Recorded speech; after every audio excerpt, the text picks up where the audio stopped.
it's post-apocalyptic. Oh, come on. Oh, what? And it's a musical. I'm like, are you serious? Ladies and gentlemen, coming to you from somewhere in New Zealand, it's the Dave Benson Show with your host, Dave Benson. Thank you so much. Hello everyone in here, hello everyone out there. Welcome back to the Dave Benson Show. Man, can you believe it's that magical time of year already? You see the posters everywhere, you see the signs, they're all up, and everyone's talking about it everywhere I go. That's right. It's Movember, that special time of year where men everywhere grow moustaches to raise awareness for men's health. And I try to grow one to raise awareness for genetic disappointment. Yeah, that's right, my follicle challenges know no bounds. But if I really commit, by week 3 I'll look like a mix between a 14-year-old barista and a backup dancer from the 1970s ABBA concert. But it's for a good cause. So if you see me on camera looking like a confused ferret, just know it's charity, it's not fashion. Now, if you're new here, you're going to see this magical button appear down below. It's a really special button, and this button is labeled subscribe. Now, I don't want to ruin the secret for you, but if you press that button, something pretty special happens. Give it a go. Now this week, serious question. Is everyone ready for this week's serious question? Do you remember the 21st night of September? Of course not. It was a Sunday. I was halfway through an F45 workout crying internally and debating if protein bars count as dinner. But hey, Earth, Wind and Fire made it sound a lot more romantic than a sweaty bloke questioning his life choices. All right, let's kick into the monologue. It's the monologue. Let's talk about what's been going on this week. And yes, it's been one of those weeks where science, chaos and questionable decisions all held hands and said, let's trend. First up, nature's making headlines again. In Argentina, scientists discovered fossil remains of a giant armadillo-like beast, complete with armor plates and butcher marks from humans about 21 million years ago. It's basically the world's first tank on legs for ancient hunters. Let's bag that fortified armadillo today, team. Meanwhile, in Japan, bear attacks are at a 10-year high. Authorities are telling people to wear bear bells on their backpacks when hiking because nothing says I value my life like approaching a 400-kilo predator sounding like a Christmas ornament. I bet the Morris-stanters are loving that one, Tom. Speaking of predators, bird flu's back, and Canada made headlines this week after an ostrich farm tried to legally block the government from culling 300 birds infected with avian flu. You've heard of angry birds. These were litigious birds. When you're fighting the Supreme Court over poultry, it might be time to reassess your business plan. Closer to home, a typhoon named Kalmiji drenched the Philippines and southern China. One reporter described it as the worst week for umbrellas since Mary Poppins. On the bright side, scientists say storms like this could help spread plankton across oceans. So technically, climate change is doing networking now.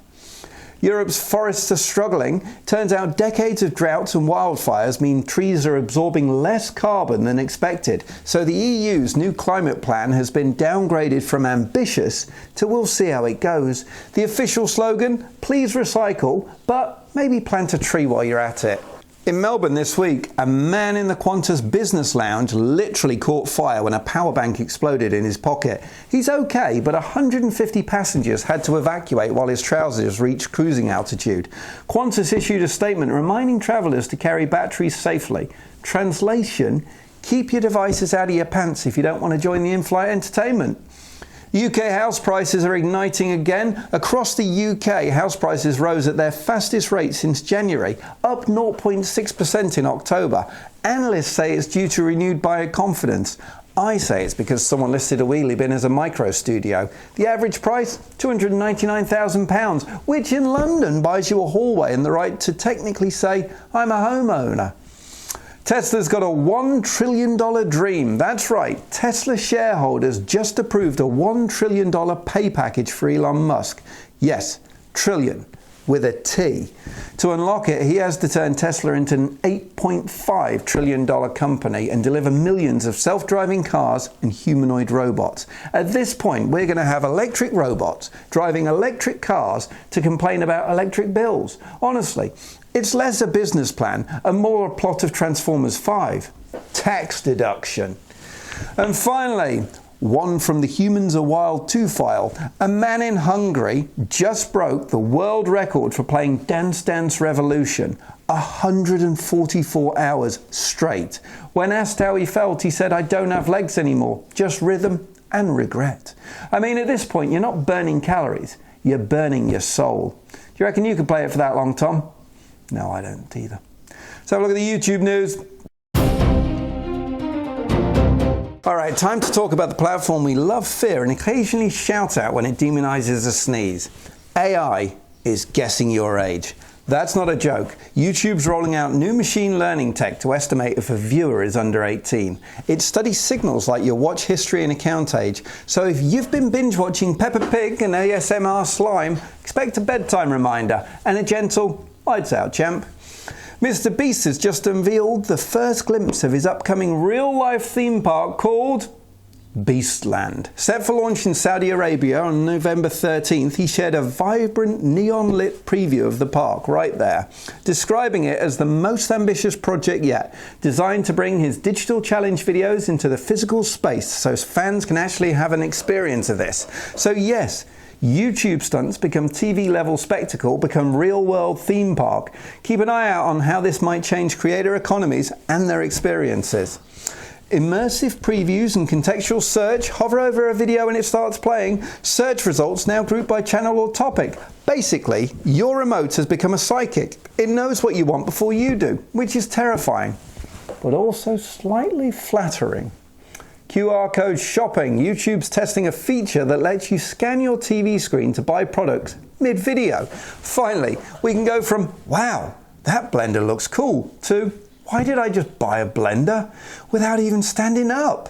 Australia's new content quotas. Streaming platforms with over 1 million Aussie subscribers now have to invest 10% of their local spend or 7% of revenue into Australian productions. So if you see a crocodile cameo in your next Netflix drama, that's not creative choice, that's government policy.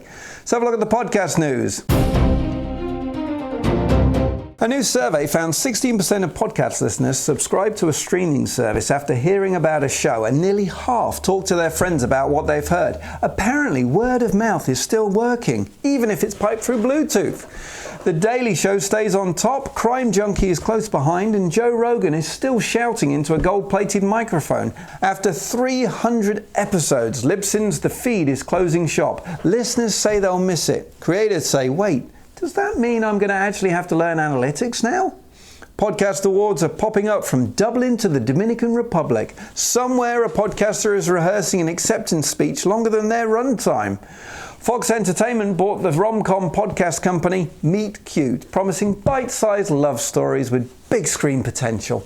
Basically, it's when Harry met RSS. iOS update, automatic episode chapters and time links to books, music, or even stocks mentioned mid-show. Your podcast app will now remind you what you were supposed to read 6 months ago. Spotify's revealed nearly 500,000 video podcasts and 390 million users are engaged with its video time. Basically, that has doubled. It's official. Even your favorite talk show, Through the Recipe, host now needs lighting up and makeup. Mark Cuban's interactive podcast platform filed for insolvency back in 2021. They called podcasting old and tired. 3 years later, pot, meet kettle, and press record. Please record that as your final episode. 60-second movie review time. It's the 60-second movie review. All right, we've got 3 films hitting screens this week, and we're kicking it off with Joy to the World, a holiday romance where a lifestyle guru fakes her perfect family for a TV special, only to discover real feelings with her pretend husband. It's basically a Hallmark movie disguised as a cookbook. There are more recipes for deception than actual food. Next up, Icefall, a thriller about a game warden and an infamous poacher who team up to find a crashed plane filled with millions under a melting glacier. Think Frozen meets Breaking Bad. There's snow, crime, and probably a talking snowman who's over it. The Smashing Machine is our final, a biographical drama following UFC legend Mark Kerr, who dreams of wrestling stardom and becomes known as the Smashing Machine. It stars Dwayne Johnson and Emily Blunt, so expect more muscles than plot and enough sweat to fill a small kiddie pool. So there you have it. Ancient armadillos become dinner, Bears start ringing bells and ostriches took their flu case to court. Typhoons went networking. Forrest gave up on photosynthesis. And one poor bloke in the Qantas lounge proved lithium batteries and trousers do not mix. AI is guessing your age. Mr. Beast is building a theme park and Australians just made crocodile cameos a legal requirement for streaming. Podcasts are reshuffling, Mark Cuban's platform face planted, and Dwayne Johnson's new film has more sweat than storyline. Up next, oh boy, we've got an amazing filmmaker who's going to blow your mind away. Christopher Shaw joins us. Tom, let's roll these titles. I said I wanna see the Dave Benson Show, and I can't stop and never gonna let it go. I said I wanna see the Dave Benson Show, and I can't stop and never gonna let it go. My next guest is an award-winning filmmaker and creative consultant who studied theatre performance before founding his own company production and launching a mix of comedy movies, including the redemption satire Church People. He hosts charitable comedy nights, directs and edits short films, and is now mentoring actors and filmmakers to build real worthy careers. Please welcome to the show, Christopher Shawn Shaw. Christopher, welcome. Thank you so much for having me. How are you? It's Thursday there, right? It is. Oh yeah, you're in like a completely different hemisphere, aren't you? I'm in Well, the future. yeah, you're in the future. That's right. So, Yes. how are things in the future? Well, we've got a lot of flying cars, self-tying shoelaces, the hoverboards, all of that kind of It's stuff. I just a can't day tell you too away. much. Everything they predicted comes to reality, Christopher, but I can't show you because there's a paradox there. Yeah, of course, of course. How am I doing in the future? A day ahead. Am I doing okay? You're doing great. You're coming across perfectly. But it's Thursday night for you, right?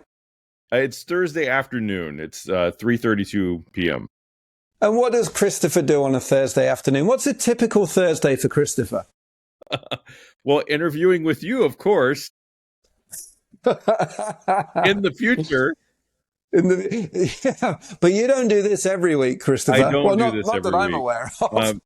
Thursday is typically one of my lighter days, so I'm able to schedule Zoom calls and interviews and stuff like that. So it varies, but typically Thursday is one of the days of the week that is one of the less structured days, as it were. Yeah. So let's go back to the start, Christopher. Let's go back to little Christopher. What did he want to be growing up? Little Christopher. Oh, wow. Okay. So little Christopher wanted to be a bunch of things when he grew up, but a little bit older than little Christopher wanted to be a movie star. So yeah, I was always fascinated by going to the movies. I was fascinated by actors on the big screen and on the little screen, and so I would always love watching. I love watching behind the scenes. So yeah, I was enamored by the spectacle of the big screen and the little screen. So it was the passion all the way from the start, and then you were able to start divulging and working in the industry, or how did it come about? Yeah, so I got involved in theater in high school, and then I actually went to. I grew up in Ohio, which is considered the Midwest in the United States. So I grew up in Ohio. I came from a very small. It wasn't even. This is how small it was. It wasn't a town or a city. It was the village of Plainfield, Ohio. The village of Plainfield, Ohio. So shout out to Plainfield. Less than 200 people. Whoa. Maybe more than 200 population if you include pets. Maybe. But yeah, so that's where I grew up. But then I ended up going to college at Otterbein, which is in Westerville, Ohio. And they were really well known for theater and music. And I wasn't a musical theater major, but I was a Bachelor of Fine Arts theater major. And so I got involved in theater there. And then shortly after graduating, I would say several months after graduating, I moved to Southern California initially. And I started kind of lackadaisically pursuing acting. Like I knew I could do it, but at the same time, I wasn't super motivated. And even before moving out there, I'd found myself over the years like starting to be more and more behind the camera. And then after I moved out to Southern California, I found myself even more and more behind the camera over the years and started enjoying that more. So, I mean, there was a period of time where I wished I could be in front of the camera and behind the camera at the exact same time because I love doing both. But I think nowadays I much more prefer the creative stuff behind the scenes. Can you share the story behind founding Anchor Productions and the Night of Comedy and Short Films fundraiser? Sure. So Anchor Productions is my production company, and it's a limited liability company. So I thought it was important to have something that separates the personal from the business. So, I mean, as a business person, I'm sure you understand that. And so that was more or less the crux of starting it. But I've done a bunch of short films under that banner, and I did Church People under that banner. And then the Night of Comedy and Short Films fundraiser is a way for the church to be involved in helping produce more redemptive content. Basically, the idea is it's a 90-minute show that intermixes short films with live stand-up comedy. And the purpose of the fundraiser is to raise more money to do more redemptive content. Because I don't know if you know this or not, but it costs money to make movies. So Really? yeah, and it adds up really, really fast. So that was sort of the impetus behind that. So yeah, if there's any churches out there that are interested in seeing more redemptive film content, we could put together a live comedy fundraiser that shows a quality of work with the short films, and it also shows, humor with the stand-up comedians. And a lot of my stuff tends to be quirky comedy anyways, if you couldn't tell already. So it's a really great evening of laughter and raising money to do more content that helps produce more laughter. So obviously you're very passionate about church and religion. How did that all feature? I mean, when you started out in the industry, was it were you looking at religious types of short films and various things like that, or did you look at the industry and say, I want to do that, and then were able to bring your religion in with it? How did it work? That's a really great question. I basically grew up always believing in God. However, I wouldn't say that I came to a better understanding of what the Bible actually says and Jesus and all that until after my college years. I would have considered myself a Christian. However, I wasn't. My faith was very shallow in its understanding. And then when I moved to Southern California, I got plugged into a Bible believing church, and my understanding of theology and faith and all that got better formed.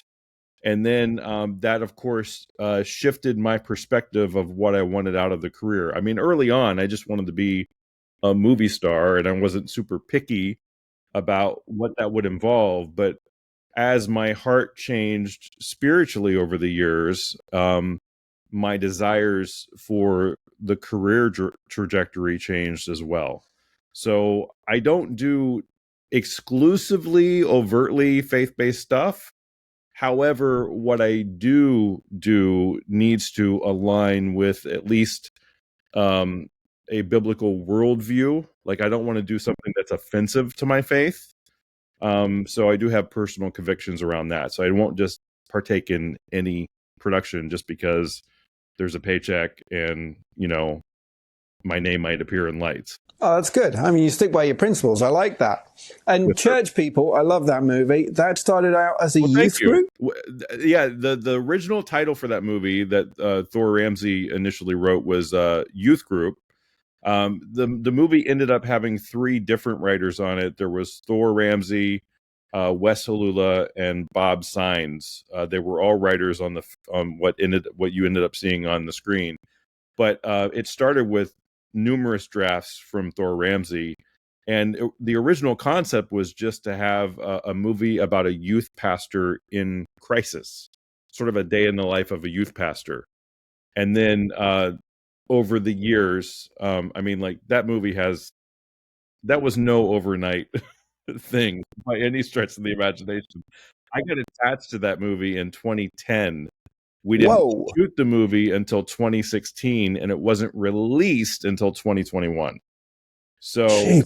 yeah, so it was a very long process. On the front end, it was the funding process. Only took 20 days to shoot it. But then on the back end, there was the distribution process. We did not have a distributor attached when we shot it. Had we had a distributor attached when we shot it, then it might have looked completely different. I might not have been able to direct it.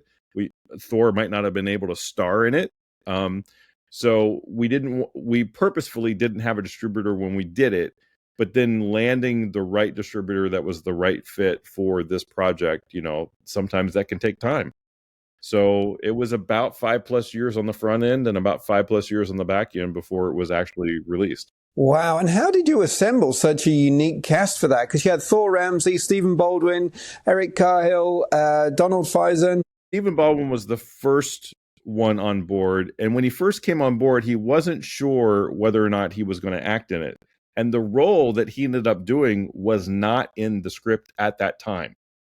So that's just another example of how, scripts change from the paper to the screen, like in the process and the evolution of, so to speak, of the movie making process.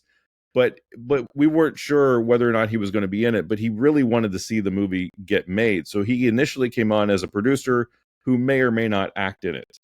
And then different people came on for different reasons. Donald Faison and Joey Fatone weren't actually committed to being in it until literally a day or two before they were to appear on set.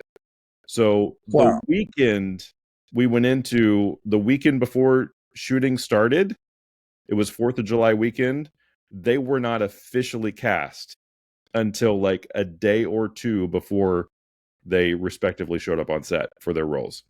So and those were gotten through a couple of the other producers. And then other people we auditioned Aaron Cahill with several other actresses. We auditioned the lead youth kid, Blaze. We auditioned Clancy McCartney amongst several other actors. So it depended on who it was. Yeah, I was watching the movie again, and I thought to myself, this could be a TV show. This would make a great TV series if it was done right. Yeah, we've heard that, and it's been considered, but that's a whole nother story for a whole nother podcast. So I can't get into all of that right now. We don't have time. How do you find the industry now you're in it? So obviously you had dreams and aspirations. You looked at this phenomenal industry of Hollywood and becoming an actor, obviously, initially, and then becoming a director and being behind the camera. How do you view it now? I mean, your views of it initially must have been amazing, but now you've been in it for such a long while. Yeah, I mean, my views obviously in the beginning were extremely naive, and Yes. I had a lot of ridiculous assumptions of what this or that might be like and what does it mean when you get a project. I mean, I used to think that like if somebody was on the big screen or on the little screen, that like they must be millionaires or something like that, and that's mostly not the case, So I mean, I'm certainly not a millionaire presently. So and I directed the thing. So, but yeah, just a lot of naivety around what it means and what it looks like, and what a lot of people don't understand is just how many people and pieces are involved to bringing a project together. I mean, we just talked about the casting briefly and how there were different people who got different people to come on board, and they came on board for different reasons. But I mean, like, so many decisions in the making of a movie go through so many different people. And some people even say it's a miracle that any movie gets made because of just all the facets that need to come into play for that. In the case of this movie, I certainly believe it was God's hand that brought this together because, I mean, like I said, 5+ years to like get the funding and get the location and get it ready to go. And then 5+ years on the distributing end. Either one of those ends, had it not been for the grace of God and the hand of God, could have fallen through, Yeah. And then you and I might not be talking right now. We'd always been talking. I'd still have called you. Okay. Thank you. That means a lot. So, I mean, let's talk about that. That's quite interesting. So, if we think about how a movie comes to be, you have an idea, or someone has an idea. They write it down. They create a script. The script then goes out to a number of people to be able to see, approve, and say, "We'll greenlight that. That looks like a good piece of work." And then from that point there, you've got to find the financial backers who will say that they are going to back it. So the people who greenlight it might not be the same people who are going to financially fund it, or they might Correct. be. Yeah. And then once you've got the financial backers, you've then got to start casting. You've got film shoot locations. You've got equipment. You've got actors. I mean, how many people's involved? On Church People, I believe we had upwards of 80 cast and crew. And Wow. And depending on the movie and the budget, I mean, you know, you look at something like, you know, something in the mainstream, like a Marvel movie or something like that, then you've got hundreds of cast and crew, if not over 1,000. It just depends on how many people are working behind the scenes, and how many people on camera. You know, an Oliver Stone movie might have hundreds or 1,000 because there's so many characters and stuff.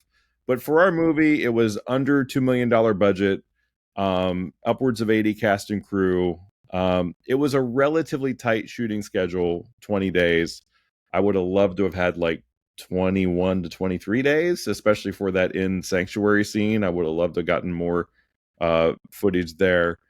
But yeah, and the order that you just said of, like, you know, this and then that and then this, sometimes that's in that order and sometimes it's out of that order too. Sometimes you have stars attached in order to help you get the funding. So it's not necessarily you get the funding and then you attach the stars.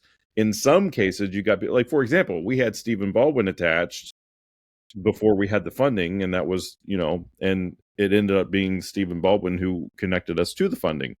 So, so yeah, it happens a variety of different ways. But let me throw out, when you were asking that question, I thought of this really mind-blowing stat, and I don't know how accurate this stat is now, because I heard this like probably a decade or more ago. But a decade or more ago, the average time that it took from a script to get from script stage to the screen was 9 years. Whoa. That was the average. And get this, remember how I said there were 3 different writers on Church People? Well, one of the writers, Bob Sines, had another movie in production at the same time that we had Church People in production, or around the same time. And that movie had been through several production companies, 19 years. What? Time that he wrote it to the time that it was in production, and it had been optioned. And for those who don't know, an option is when a production company has the exclusive rights to see if they can get the funding for the movie and get it made. And there's usually like a year or 18 months where they have that option. It had been through several options with several production companies. And then finally it landed with a production company that was able to get it made. And it was 19 years. That's insane. Yeah. I mean, it makes you think, because if you made a sequel to Church People, if you have young cast in that movie, you've only got a short amount of time until they grow, right? Their features change, their voice changes.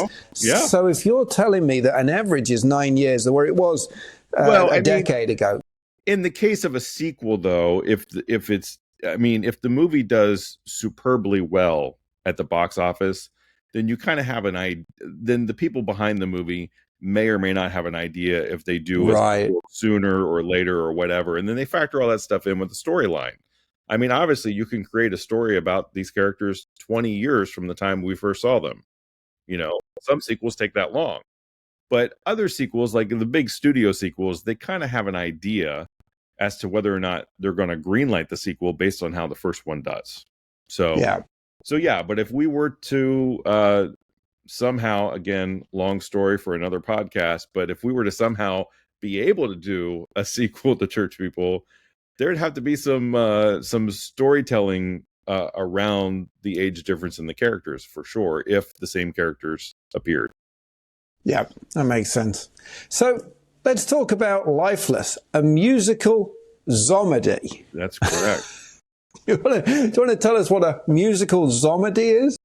Well, it's a I like to say it like this. It's a short film. It's a faith-based musical comedy with singing zombies. And when you say that, people kind of go, "Well, what? Like, how does that look?"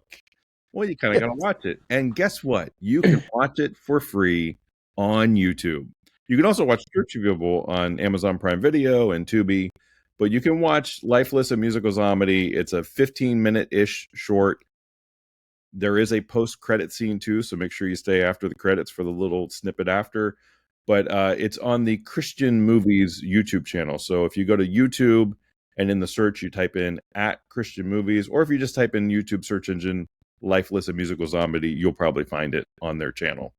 But yeah, it's free to watch, and it's sort of a spoof on zombie movies, because I'm not a zombie fan personally, and I Mhm. wasn't crazy about the idea when it was first pitched to me. But so let me give you a little context behind this. So I have participated numerous times in something called the 168 Film Project, which is a faith-based filmmaking competition. And you can do speed films, or if you're a returning 168er, you can do alumni entries. There's different categories you can enter in.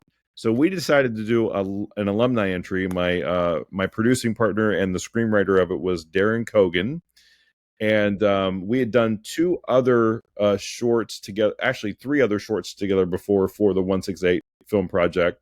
They were all alumni entries because I was a returning 168 producer, and I could do that. And so basically, what he pitched me was, well, here's the thing: for the 168, you get a theme for the year. It's a faith-based competition, so you get a theme for the year, and so the theme for that year was time. And then you get a scripture verse, or in the case of an alumni film, you get to pick your scripture verse that's related to the theme, and then you do the production. Well, the theme was time. And so I'm not a post-apocalyptic fan. I'm not a zombie fan. And it's got to be a really stellar musical for me to like want to watch a musical. And there's a handful that I've enjoyed, right? But that's how it was pitched to me. It was like, okay, Darren's like, okay, so it's got zombies. I'm like, oh, are you serious? Really? It it's post-apocalyptic. Oh, come on. Oh, what? And it's a musical. I'm like, are you serious? But here's how it got me. Remember, the theme was time? Yep. So check this out. This was so brilliant. He goes, "What good is all the time in the world if you're already dead inside?" And I'm like, that is brilliant. Because zombies are the undead, right? They're dead inside. Yep. So this is the story about a zombie who yearns for something more. And there's even a song in there, "There's got to be more to life than being dead." So, and it's a heartfelt song with a little bit of comedy in it, but it's just a funny spoof on a lot of zombie tropes, but it has a faith-based message, and it's a really a strong visual representation of the difference of being dead in your trespasses and sins versus being alive in Christ. That's Wow. that's the allegory. And yeah, it's a fun little short. It's won, I think, 25 or more awards at different festivals across the world, or I should say around the world. And Yeah. yeah, I don't know if it's screened in New Zealand or not, though. That's where you're at, right? New Zealand? That's right. Yeah. I don't know Yeah. if it's screened there, but hey, you can tell your audience, go see Lifeless on YouTube. And yeah, Links right here. yep, yep. So yeah, it's a fun one. It's a fun one. So even if you don't like zombies, or if you think they're and we didn't do it grotesque, it's just it's sort of moderate zombie makeup. There's nothing like super gory about it or anything like that. I didn't want to go with that look or style. But it takes a fun little poke at different zombie tropes that you see in zombie movies and stuff, and humor around that, and it's got a really heartfelt faith-based message. How long do you get to, so the 168 competition, how long do you get to make the movie? Well, if you do the alumni entry, you get more time than usual. So the 168 started as a speed filmmaking competition. So it's a 168 hours, which is 7 days to shoot, Wow. edit, Yep. score, a finished short film of around 10 minutes or less. And so the first several times that I did it, I did the speed film category. But then starting in like 2017, I think I started doing alumni entries. So basically, once you've signed up for the festival, you can go ahead and start your movie, and you're not limited to the 168-hour parameter. Wow. Okay. So all the new people hate you. They're just looking at you in the 168 robes that you've acquired over time. There they are. How long do you get? 168. These guys, anytime they. Yeah, but as far as the shooting of that went, we still shot it in around the same amount of days that it would have taken to do a speed film. A speed film, depending on your script and everything, is generally around 3 to 4 days. And we shot Lifeless in 4 days, but post-production took significantly longer than the remaining 3 days we would have had in a speed film. Post-production took months. And of course, there was a lot of before the shoot days too, of like getting the music written and all that stuff. There's no way we would have done all of that in 168 hours. But typically how the speed film, when you first start out, I mean, I highly recommend it. 168film.com.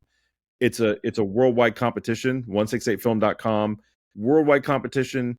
And if you do a speed film, then basically, again, you have a theme for the year. You'll randomly get a Bible verse that's related to the theme, and then you springboard into the writing. And you have about 10 or 11 days in the speed film to write the script. But then immediately following that 10 or 11 days is when your 168-hour clock starts ticking. And then you have 7 days to shoot, edit, score, turn in a finished short film.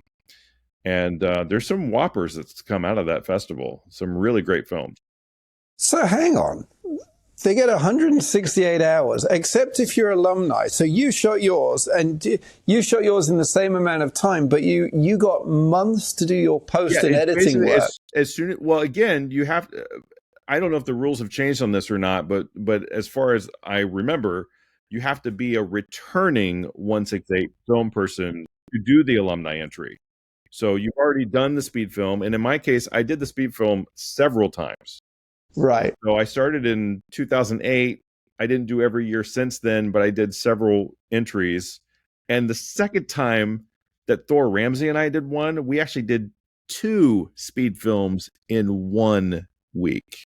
Wow. Now that's impressive. That was nuts. So that's what you say to them. So when the people are there, they're like, I only get 100. You get as much time. You're like, I did 2. Come on. Yeah, so right. you throw that back. In one 168-hour chunk. So yeah, it was, and that was nuts. I don't recommend that. That's not for the faint of heart.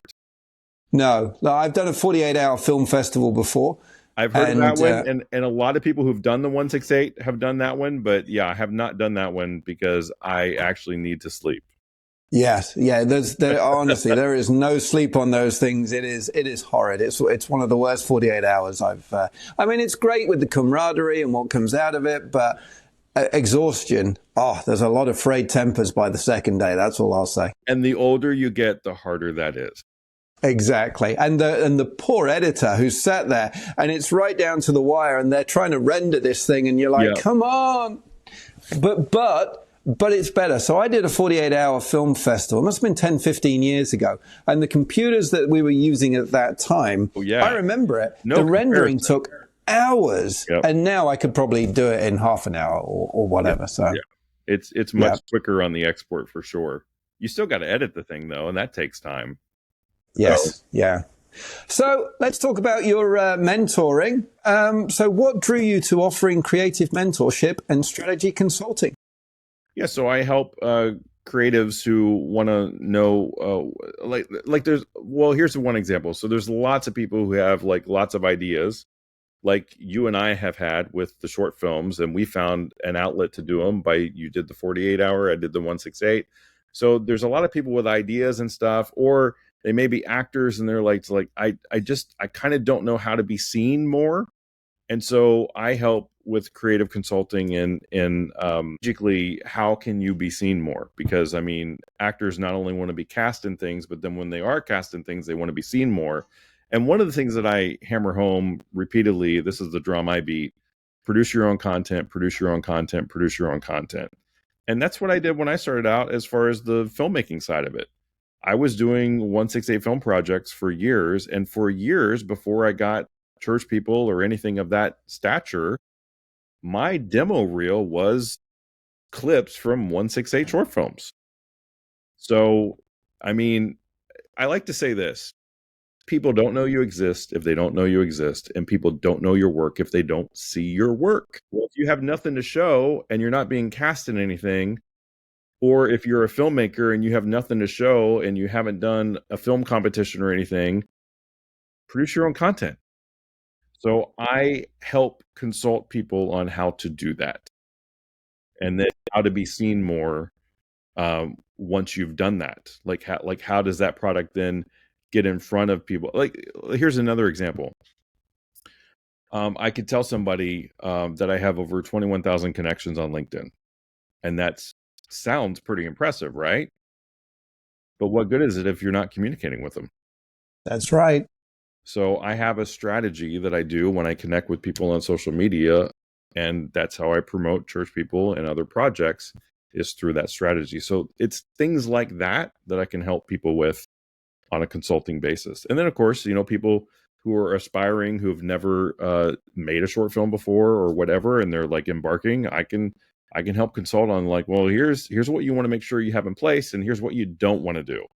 Because how about you with that 48 hour? There were things that you probably wish you would have known before you done it, right?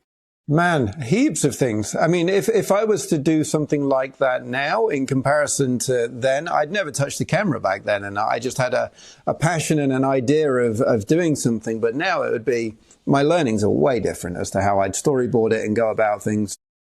So I can strategically help people how to navigate what they want to do next, depending on where they are in their respective careers. They've got way more opportunity and advancements with technology these days. I mean, I speak to a lot of people who are doing vertical films, so they're standing on the forefront of how people are consuming various forms of media, and they're changing to adapt to that. But anyone wanting to do a short film, literally, they've got a phone in their pocket, which means they've got near enough a 4 or at least 2K camera in their pocket that they can record on. Get some decent sound. The opportunities to get yourself out there seen and known is a lot easier than 20 years ago when it was impossible. And plus, you mentioned vertical content, but here's the thing too: you shoot it normal, horizontal, and then in editing you can convert it to square for those different platforms and to vertical for those platforms. So now you have an output for all the platforms. Yeah, I don't feel it makes me look any thinner, though. I try. I squeeze it in. Yeah, there's something I need to get in my vernacular a little bit. There's a word. What's that called? Exercise. I think that's what it is. Yeah, I've heard of that. I've heard of that. Yeah, Christopher, we do something called fast fire questions on this show. Are you up for some fast fire questions? I am up for it. Let's see how I do. All right. Favorite comedy film? Don't have a favorite. It was fast. I'll give you that. Well, I'll tell you, let me just caveat that a little bit. So I have very few favorites of things. Like, I don't have a favorite song. I don't have a favorite film. I do have a favorite food. So you're going to ask me what my favorite food is? What's your favorite food? It's not on here, but... Pepperoni pizza with extra cheese. Hands down. You got to break that down. You can't just throw something out there like that. Are we talking Chicago deep pan? Are we talking in New York? What style of pizza? So we have a chain out here called Round Table Pizza. That's my favorite. But we also have something a little bit south of me in Petaluma called Old Chicago Pizza. And I'm telling you, not all Chicago style pizza tastes the same. This is the best Chicago style pizza I've had. So I'd say my top 2 favorites are probably Round Table and Old Chicago. And that Chicago pizza is a deep pizza? Yes. Like a pie? Yeah, that's a deep dish. Yeah. I've been told that their one topping pizza is 5 pounds. Whoa. Yeah, you eat, how many slices? 2 slices and you're full. I mean, maybe 3, but if you eat 3, then you're borderline waddling out of the place. That's a takeout pizza movie night. You can fit 3 slices. You're on the couch. You know you're going to sleep. It's going to be all right. Yeah. So I'm not sure I'm doing so well on this rapid fire though so far. So maybe if you throw out like, coffee or tea or white or chocolate milk or something like that, I'll do better. One book everyone should read. I know what your answer is going to be. The Holy Bible. I knew it was going to be that. Here we go. Coffee or energy drinks on set? Energy drinks. Although I do love a peppermint mocha, which is coffee-ish, but I like coffee flavored things.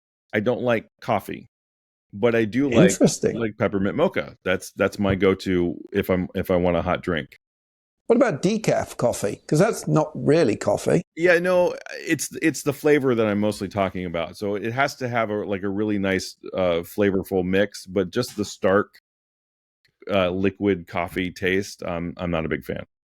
All right. Okay. Best advice you ever received as a filmmaker? Surround yourself with people who know what they're doing. Good advice. Favorite movie genre to watch? A mix between comedy or action comedy. Like action adventure comedy. What would be an example? It's mostly drama, but like, Indiana Jones, like the originals, something like that. Yeah, especially the third one, which was Indiana Jones and the Last Crusade. Yes. Yeah, that was my favorite one. There was Sean Connery. There was a lot of comedy in that. There was fun action in that. The score was phenomenal. John Williams, so yeah. Yep. 3 words to describe your directing style. Creative, quirky, and oh my golly. I need to practice more in this rapid fire thing. Creative, quirky, visual. Nice. Most used app on your phone. I wish I could say it was the Bible app. Probably YouTube. That's fair enough. Script writing or editing? Your favorite part of the process? Editing, for sure. Daydreaming on location or planning meticulously? Daydreaming. And finally, if you weren't making films, what would you be doing? Oh, that's a great question. I'm not sure. I don't know. You'd be acting. Maybe acting. You'd be in the films. Yeah, maybe acting. Or maybe acting. I'm also a video editor, so I do know that, but it's not my favorite. It kind of feels more like work than fun. But it can be. I know all too well in the context. Yeah. So, Christopher, what's coming up for you? What's in the pipe? What can we expect? Hopefully soon some live in-person workshops for actors, filmmakers, and screenwriters. Some virtual consulting, and we do have a very controversial satire movie that we're hoping to shoot next year. That's in the fundraising phase. But there's a lot of stuff in the pipeline that needs funding. So if any of your watchers out there are generous and want to see more stuff like what I do done, hit me up. Awesome. And where would you like your details to be shown so I can put them up, down, left, right? Where would you like your details to come on the screen so people can get in touch with you? I'm not editing your thing, so however you want to do it. I don't know. I'm going to put them right across my face so people don't have to see. Right across the face, yeah. Right across. We'll have them zoom in and then zoom out. They just did that. Amazing. Here, let me do the zoom in part for you. How's that? Is that good? Man, it's just like I'm watching Jaws. I don't know whether that's a compliment or... It's going when the camera did the yeah. It wasn't the shark. That was epic. And that's a movie that still holds up today. It is a movie that still holds up today. It's a classic. The shark doesn't hold up so well. I've seen that in a skit, but the movie does. Yeah. They've thankfully done a lot of shark movies, but they've never tried to redo Jaws, and I'm very thankful for that. Yeah, that's an interesting point. I wonder if anybody's tried to pitch that. Yeah, no, yeah, it's a classic for sure. Yes. Christopher, thank you so much for your time today. It's an absolute pleasure to catch up with you. Thank you. Thank you so much for having me. And was it fun? Oh, I had great fun. Wonderful. It was fun. We're going to be back, guys, right after these messages. And you're saying this is what Tom Cruise does. He doesn't actually get in the plane. He has a green screen behind him and just a joystick. And this works. Does he have it on a desk? Tom, we've got to be real with this. He has it on a desk as well. Trusting you, Tom. You better not put anything stupid behind there. Does he move like this?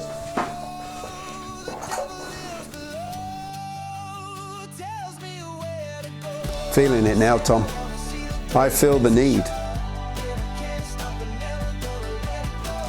The need for